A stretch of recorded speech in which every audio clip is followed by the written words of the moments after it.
Previously on Dollar Dude. It's interesting. My subscriber count is going up. I wonder where they all came from. Oh no. Oh no! No. Yeah, the new channel's going pretty well. I got about 540, 550 subscribers, something like that. So yeah, things are going great. Yeah, I want to do something special for the 1,000 subscriber milestone. I figure I'll hit it in about, I don't know, 3 or 4 months. So, I mean, I got plenty of time to figure out what I want to do for that. Wait, hold on a second. Dollar Dude. Oh my goodness, he is hysterical. Yeah, hey, I gotta call you back.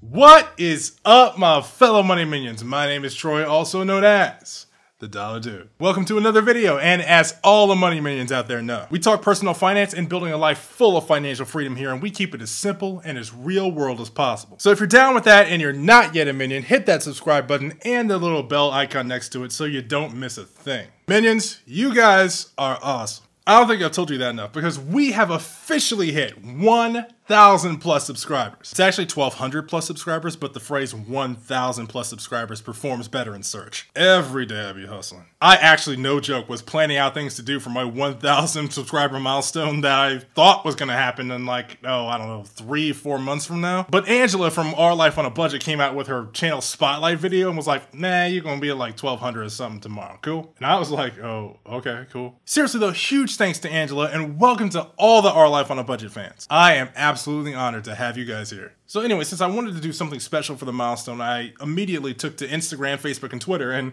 put out the word for questions for a Q&A video. And boy, did you guys come through with absolutely nothing. So, plan B, I just took questions and comments I've gotten on the channel so far. So, let's go. So how do YouTubers already know you? Would love to get caught up in your story. Well, the main reason that I was already known before I even posted the videos because I did a debt-free scream on the Dave Ramsey show back in August of last year. A few weeks after I did that, I started showing up in the YouTube live streams of the Dave Ramsey show whenever they went live. The group of people who show up in the stream chat call themselves the YouTube Crazies. Shout out to the Crazies, what's good? And I was just so happy to see how nice everyone was and how welcoming they all were, and I started to feel like part of a family. Not only that, but other finance YouTubers show up in the chat from time to time, like the former Mrs. Jones, Ebullient Erica, Our Life on a Budget, Freedom in a Budget, Freckle Finance, and a bunch of others that I got to know and talk with and chat with. I talked with the former Mrs. Jones a bunch of times about how I was going to start this channel, and I think I talked about it so much that she was just like, geez, Troy, just do it already. I'm a left brain nerd. I research and I plan stuff. I can't help it. Since I was already known in the community before I'd even posted my first video, I think that helped a lot with the kickstarting of the channel growth. So yeah, you cracked me up. Also, I love your editing. What do you use?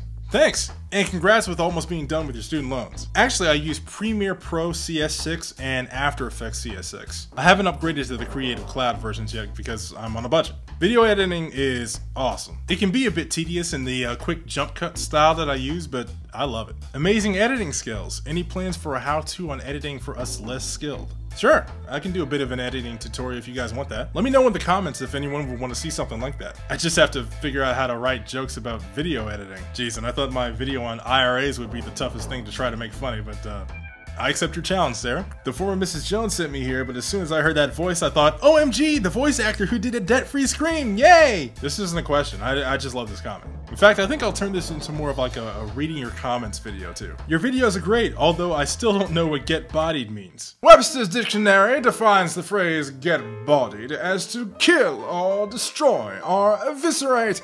Ergo, if you were to eliminate your debt in a most gazelle-intense fashion, you would have the right to inform said debt of the fact that it has most definitely and unequivocally got bodied. And that, as I believe the kids say, is what's up. Outstanding advice? Maybe?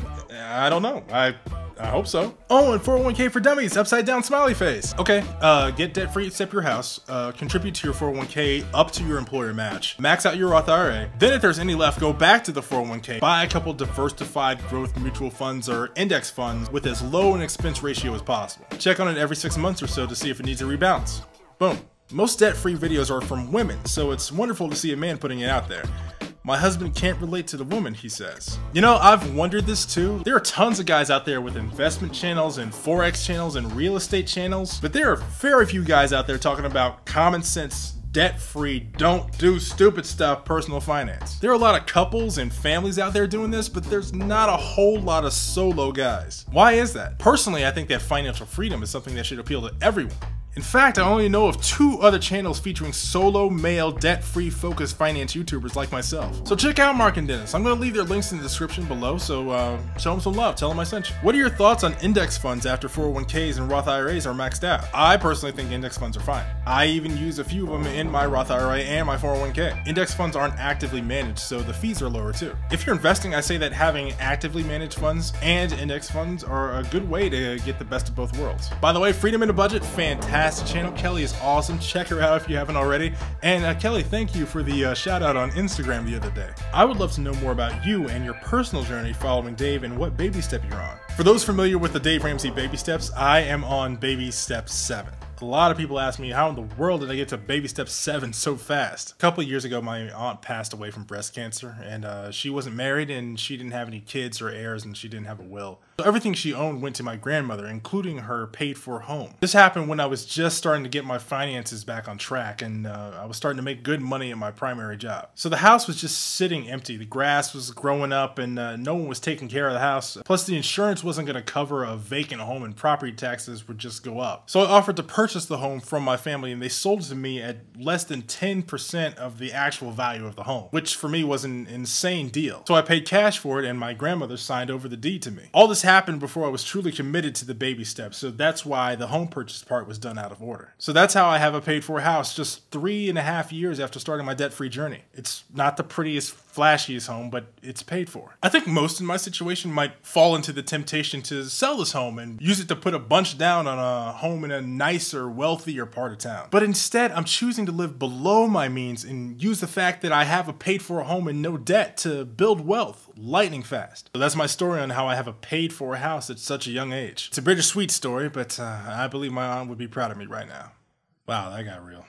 And this one is done, guys. Hit the like button if you liked it, or if you're not yet a minion, subscribe to the channel if you feel so inclined. We'd love to have you. Also, if you got a question, finance or otherwise, leave a comment down below. I might answer it in a future video. So until next time, my fellow money minions, my name is Troy, and I will see you guys next milestone.